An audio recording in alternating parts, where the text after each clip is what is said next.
तो अब ईरान के अंदर रहकर मोसाद की जासूसी करना बहुत ज़्यादा खतरनाक हो सकता है। कल ईरान ने 2 शख्स को फांसी पर लटका दिया और उनके ऊपर ये इल्ज़ाम था कि वो ईरान में रहकर मोसाद के लिए जासूसी कर रहे थे। उनके ऊपर ट्रायल चला और जब ये साबित हो गया कि ये दोनों शख्स मोसाद के लिए जासूसी कर रहे थे और इन्होंने अपने अल्फाज में बताया कि ये सैटेलाइट फ़ोन की मदद से सारी लोकेशन जो थी वो मोसाद को भेज रहे थे।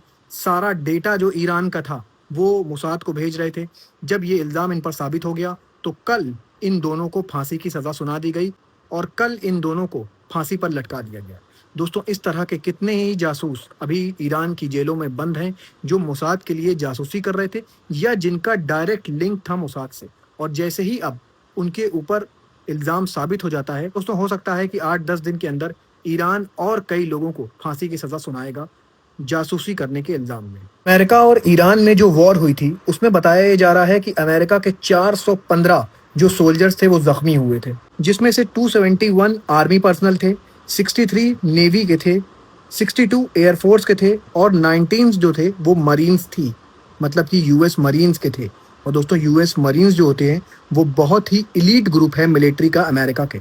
डोनाल्ड ट्रंप के बहुत खास एलाए हैं जिनका नाम है स्टीव बैनन। स्टीव बैनन ने कहा था कि यूएई स्कम है और अगर इसका ट्रांसलेट करें हम अपनी लैंग्वेज में तो स्कम का मतलब होता है घटिया। यूएई घटिया है दोस्तों, ये कहना है डोनाल्ड ट्रंप के बहुत खास एलाइज का। दोस्तों, अब जितने भी एलाइज थे अमेरिका के वो टूटते नजर आ रहे हैं। पूरा यूरोपियन यूनियन अलग हो चुका है, नाटो अलग हो चुका है। जो सऊदी अरब में अमेरिका के बेसेस थे वो बेसेस हट चुके हैं, मिडिल ईस्ट के बेसेस हट चुके हैं। अब आप बताइए नुकसान किसको हुआ है इस वॉर से? इसराइल तो जहाँ पे था वहाँ पे है, उसको कोई नुकसान नहीं हुआ। नुकसान हुआ है अमेरिका को, उसके सारे बेसेस तबाह हो गए। उसके बाद $1 ट्रिलियन का नुकसान हुआ और अब यूएई जैसा एलाय भी अमेरिका के साथ खड़ा दिखाई नहीं दे रहा है। वो कह रहा है कि अगर डॉलर की शॉर्टेज हुई तो मैं युआन में ट्रेड करूंगा। दोस्तों, कल यूएसए ने जो ईरान का टॉस्का कार्गो शिप जो सीज कर दिया था उसमें आज बताया जा रहा है कि केमिकल्स भरे हुए थे जो चाइना से आ रहे थे और वो केमिकल्स यूज होते हैं बैलिस्टिक मिसाइल्स बनाने के लिए।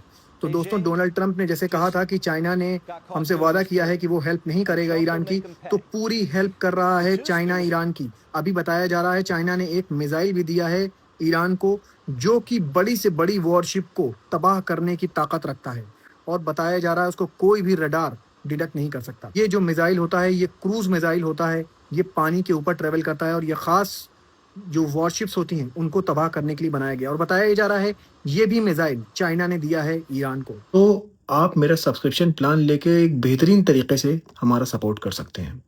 शुक्रिया दोस्तों, अपना बहुत ख्याल रखिए।